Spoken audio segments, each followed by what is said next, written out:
Greetings and salutations, everyone. Welcome to the English 102 here at West Virginia University. My name is Dr. Jeff Yeager. You can probably tell from my accent that I'm a native of West Virginia. A little bit about my educational background. I have a bachelor's degree in English and history from a small school in southern West Virginia called Concord University. I have a master's of English from Ohio University. And in 2020, I finished my doctorate in English at WVU. So I teach for WVU some now part-time. I did teach there regularly from 2012 to 17. But over the past couple of years, I've mostly just taught online during the summer or whenever was needed, such as the case was for this past year with COVID. So, welcome everyone. I saw our class list, mostly new names. I think there's one familiar name on there for me. You know who you are. So welcome. The purpose of this video is I'm going to first discuss the syllabus, discuss how the class works, and then I'm going to give you a brief eCampus tutorial near the end. So without further ado, let us get started. So as I mentioned, my name is Dr. Jeff Yeager. Please call me Dr. Yeager.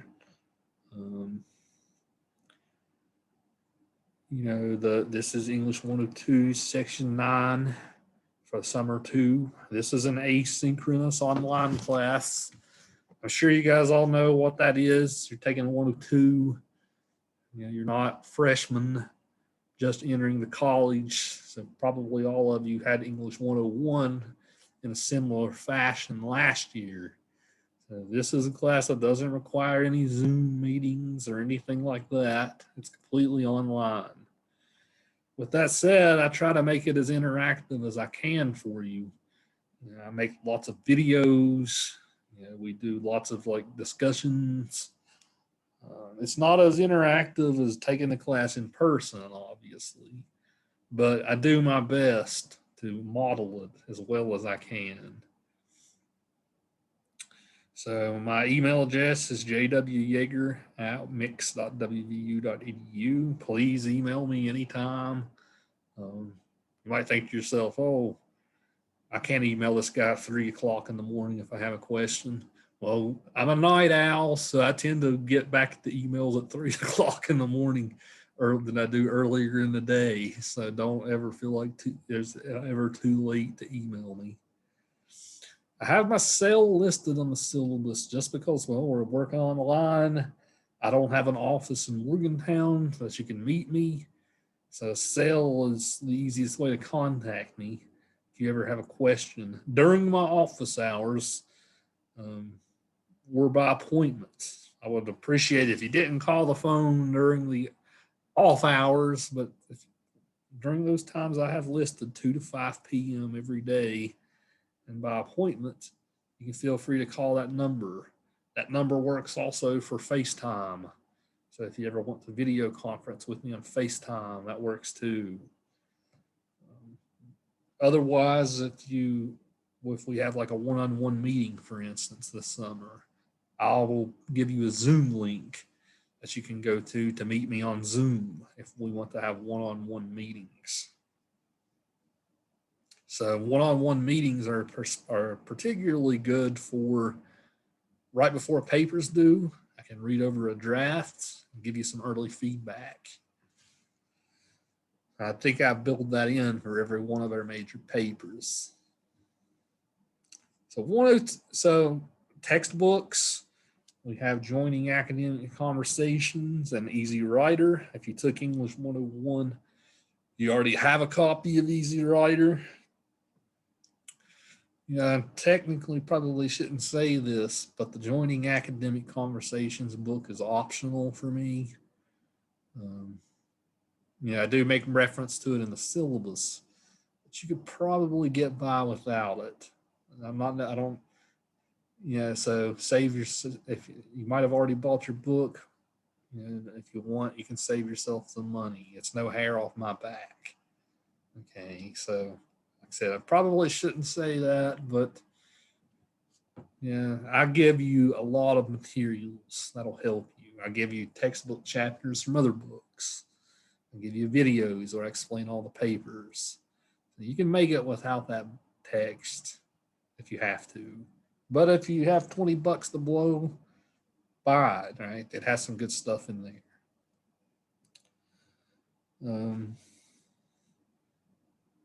You can get either a print or digital copy. So English 102, the difference between 101 and 102. 102 is a class based more on argument writing. So unlike 101, which is more expository writing, which is stuff like narratives or profiles or something of that nature. 102 is a class pretty much built whole-handedly on writing arguments. Even in the end of English 101, when you did your research process paper, it really wasn't an argumentative paper necessarily. This class is all about argumentative writing. So there will be some overlap between 101 and 102 in a couple of places. But for the most part, this class is all wholly about argumentative writing. None of the syllabus is mine, by the way. Pretty much all of it was written by the English department at WVU. So bear with me.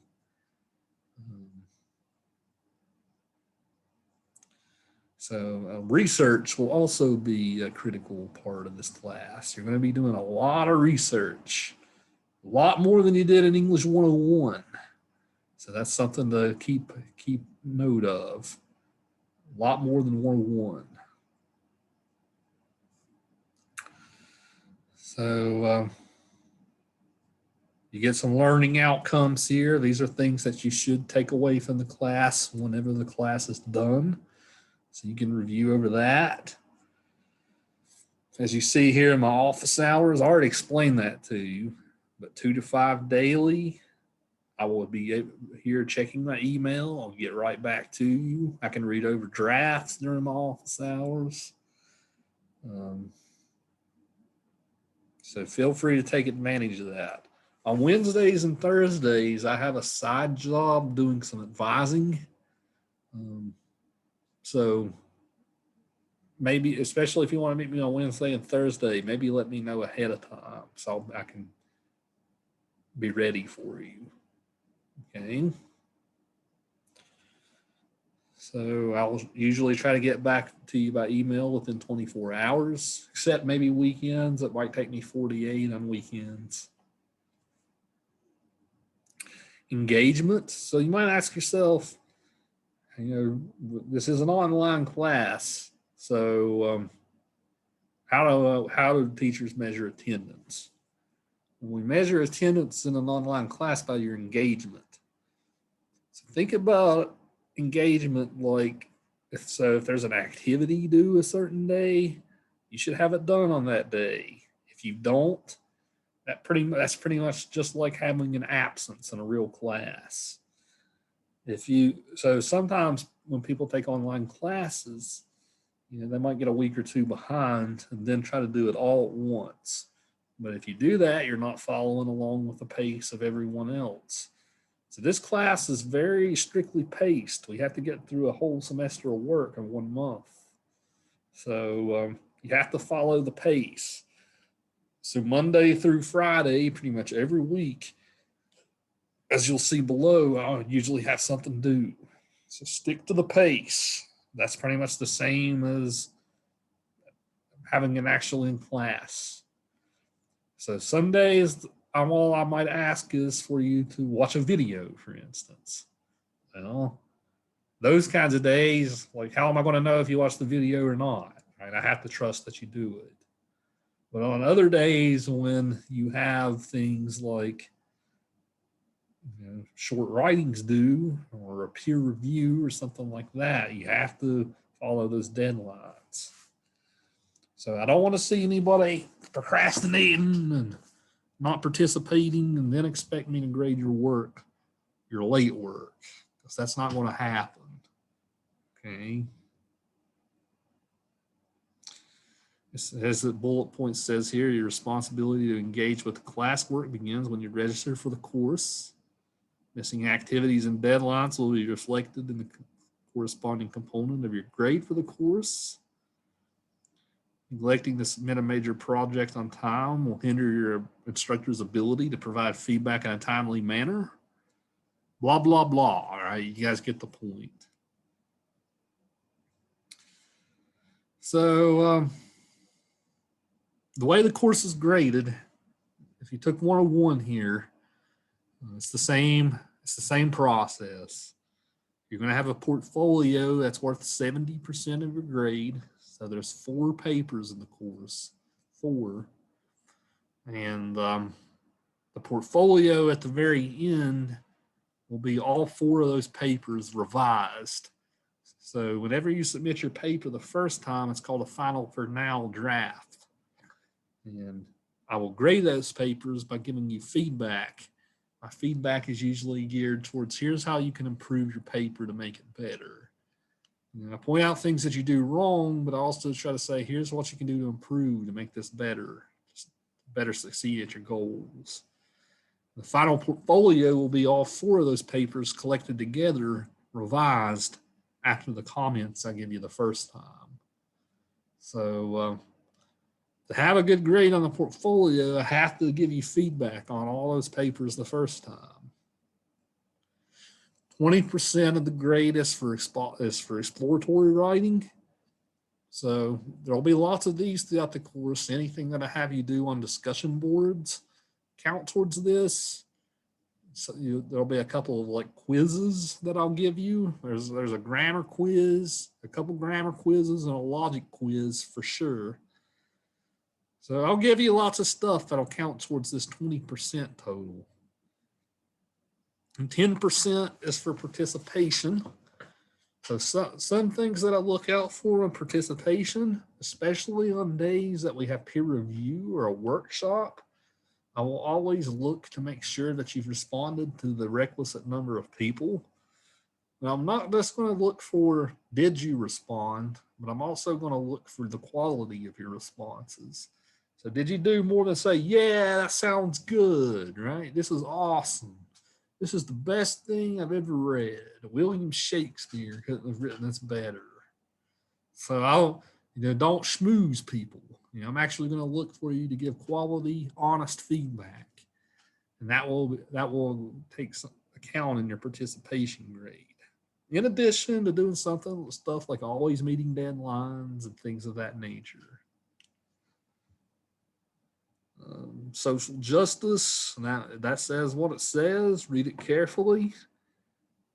If you have a disability and need accommodations, call the Accessibility Services office and let them know. Then they will inform me. Then academic integrity. You always want to make sure you do your own work in here. You don't want to take someone else's paper and pass it off as your own. That is called plagiarism. Even if you do something like copy a paragraph from a paper online without citing it, that's also plagiarism. That's pretty much the same thing as intellectual theft. So don't plagiarize in here. As long as you write all your own stuff, you won't. And it'll be hard, based on the type of assignments I'm giving you anyway, it'll be hard to copy other people. But if I do catch you plagiarizing, it can constitute getting an automatic F in the course. So don't do it. The writing studio is available to you here at WVU. I used to work for the writing studio when I was a grad student there. Great place. You can meet one-on-one with tutors. I'm not sure if they're back to working in person yet, but I do know that they have been scheduling virtual appointments where you can talk to a tutor who can help you out. but their office is in G2 Colson Hall on campus. So if you do happen to be on campus, you can you could probably go to them. Don't take my word for it. I'm not sure. Or you can schedule an appointment. Sometimes it's good to have another voice helping your writing beside your teacher. Sometimes somebody else besides me might give you that aha moment that you need. So feel free to work with them. They're here for you. They're a resource that you're paying for, so you might as well. And there's some information on here if you need mental health counseling. Some info on here. Some other info as well. As far as the schedule of work, I document everything here in extreme detail. So Monday through Friday on the left side, I say, here's what's due on this day. On the right side, I'll say, here's what's due next time. Next time is always tomorrow, or in the case of Friday to Monday. We won't run into any holidays. The 4th of July is on a weekend this year, so everything will go swimmingly. So that is your schedule. Follow it to a T. Major paper deadlines are highlighted on this. So week 3, as you see, will be a fairly busy week. You will submit your second paper and you will revise your first paper. So that's going to be one of our busiest weeks. And then week 5, the third paper will be due. Week 6, the last paper will be due. And at the very end of week 6, the final portfolio will be due. Pretty much all this stuff's going to be done electronically. I'll grade electronically. I'll send you feedback electronically. Hopefully I won't have to resort to printing your papers out and grading them by hand. You don't want that because my handwriting is terrible. But that's the syllabus. If you have questions, let me know.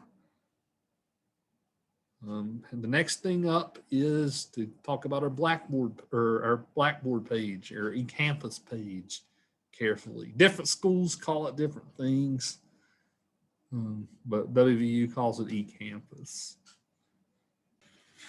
So as you see here, whenever you log on to our eCampus page, the very first thing you will see is announcements. So here, I'll write pretty regularly. Couple of times a week at least.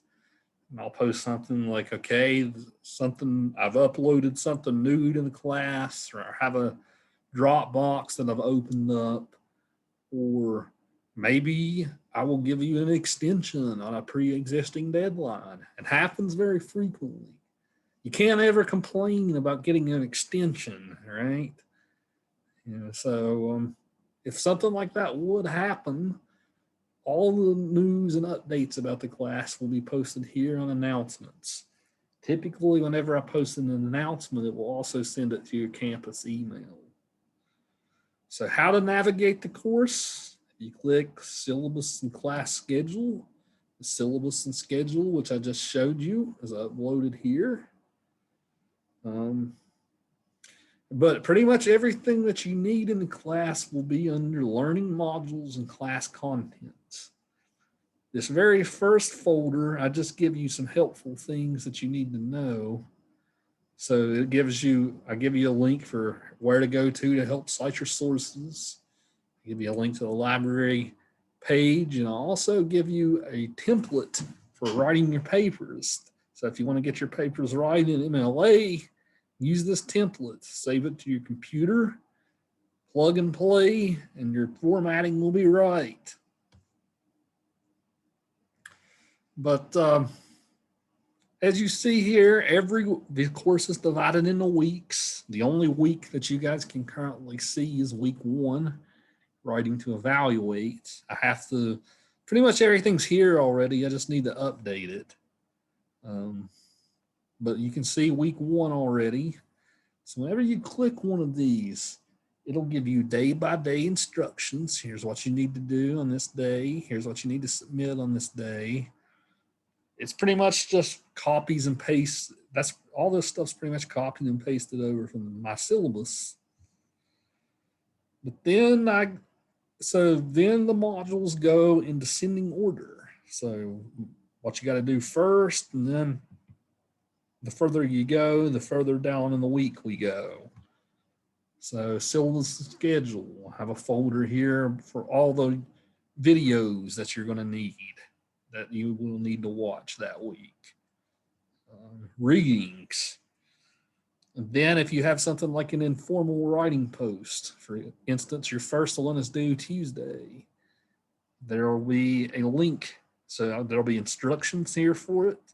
Then if you click this link, it'll take you to it. Okay. The prompt for the first paper is here. There's a thesis creator sheet that's here. A couple of days this week, this first week, we're going to do grammar reviews. If you click these folders, I give you a video where I talk you through common grammar mistakes and such. And then you'll go down here and take a quiz after you watch the video. You'll do that twice actually in this first week. First week's going to be a little busier than most weeks, because there's a lot of stuff to cover in the first week. And then the workshops that you do. So on Thursday, for instance, you will post your first paper's introduction. And then you guys will review each other's introductions. So I give you instructions on how to do that. Then the link to take you there. And then finally, the assignment Dropbox. This is where you submit your paper. So every week you'll have a very detailed folder like this. If you follow the work order in the folder, it should be crystal clear. Class is organized here according to the weeks. And most of the time, most weeks we'll be doing at least one paper, except for week 3. Well, yeah, pretty much every week we'll have something to do. No exceptions, really. So learning modules, if you click that, everything you need to do the course is here. You can also get to the discussion boards more quickly by clicking discussion forums for informal writing. If you want to get to where you submit a major paper more quickly without going to the module, you can click submit major papers here. And then all my videos in the class, most of those will be reflected here. So week 1, 2, 3, 4, etc., etc. If you want to check your grades, you click my grades. And that's how you find your grades.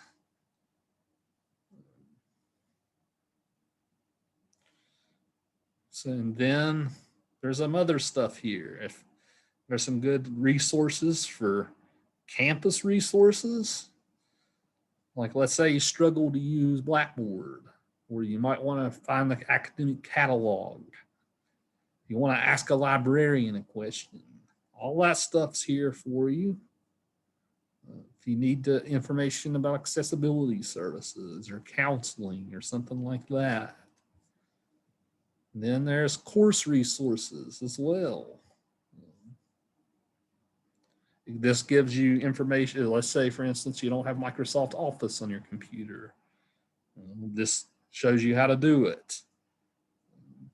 Shows you different softwares you can download. It gives you links to some handy resources like the library sites, the writing studio. So take a look at that. And that's pretty much it. If you can navigate just those few simple things, you will have the class down to a T. So anytime I have an online class, people come into it with different